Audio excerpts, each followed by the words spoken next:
above, Francis understands the whole creation as being drawn to its fulfillment through the risen Christ, and he sees this Christ as already present to all things, holding them in love, and in some mysterious way already filling them with light. Later in the encyclical we read, Christ has taken unto himself this material world, and now risen, is intimately present to each being, surrounding it with his affection and penetrating it with his life. In discussing the sacraments, Francis offers a brief theology of the Incarnation in relationship to ecology. For Christians, all the creatures of the material universe find their true meaning in the incarnate Word, for the Son of God has incorporated in his person part of the material world, planting in it a seed of definitive transformation.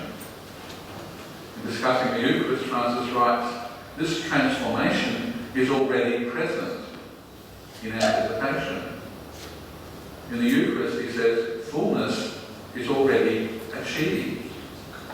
Joined to the incarnate Son, present in the Eucharist, the whole cosmos gives thanks to God.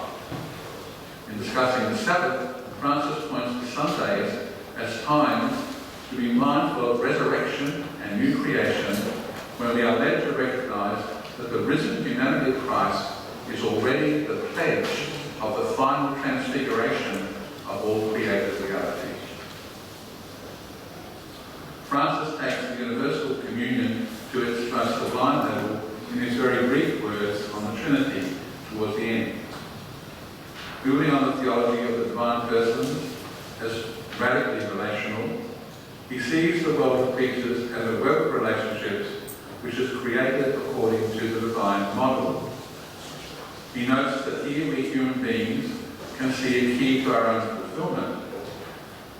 He says the human person grows more, matures more, and is sanctified more to the extent that he or she enters into relationships, going out from themselves to live in communion with God, with others, and with all creatures. In relating to God, to other humans, and with God's other creatures, we live in the Trinitarian dynamism imprinted on us in our creation. We are created to be relational beings in a universe of creatures in which everything is interconnected.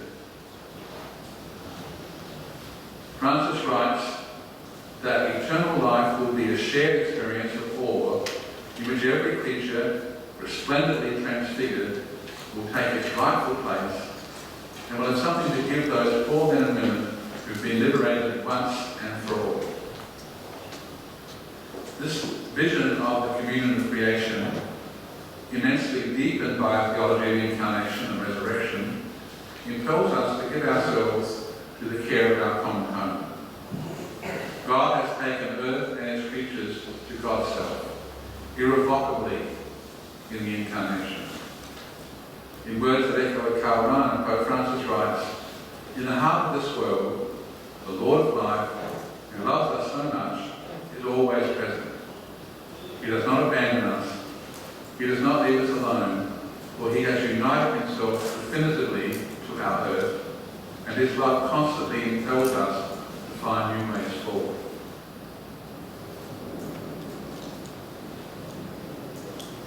So I'll bring these thoughts to a conclusion by returning for a moment to the Ecumenical Patriarch. 2 weeks ago, I was in Rome because Australian Catholic University put on its first research conference in Rome in a new centre on Mount Sea, and so people came from around the world to this conference. Ecumenical Patriarch Bartholomew graciously sent a warm letter of greeting to the Australian Catholic University Research Seminar, which was a lovely blessing. The Patriarch said in response to the words of Pope Francis, we admit that we are deeply moved by the ecumenical commitment of our brother Pope Francis, who has demonstrated his solidarity with the Orthodox Church and with our humble person.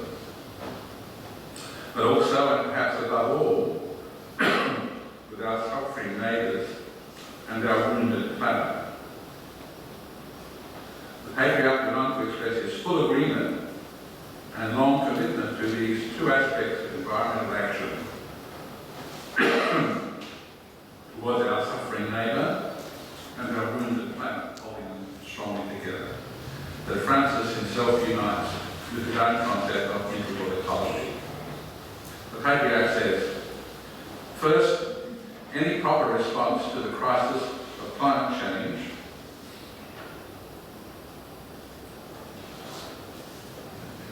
that's the first quote.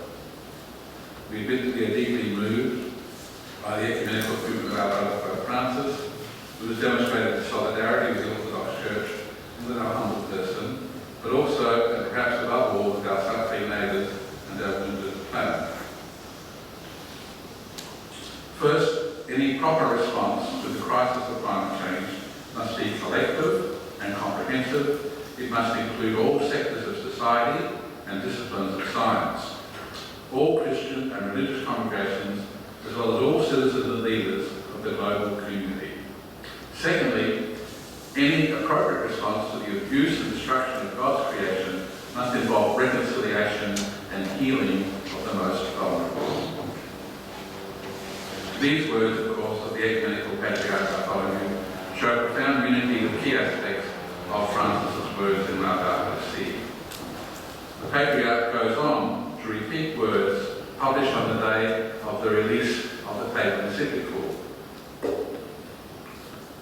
A church that neglects to pray for the natural environment is a church that refuses to offer food and drink to a suffering humanity.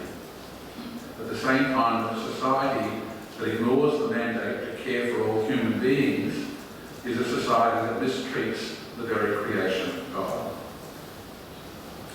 Would that the two church communities, Orthodox and Catholic, and of course Anglicans, Uniting and all the others, might respond to the prophetic leadership of Bartholomew and Francis in prayer, in a conversion of life, and in committed action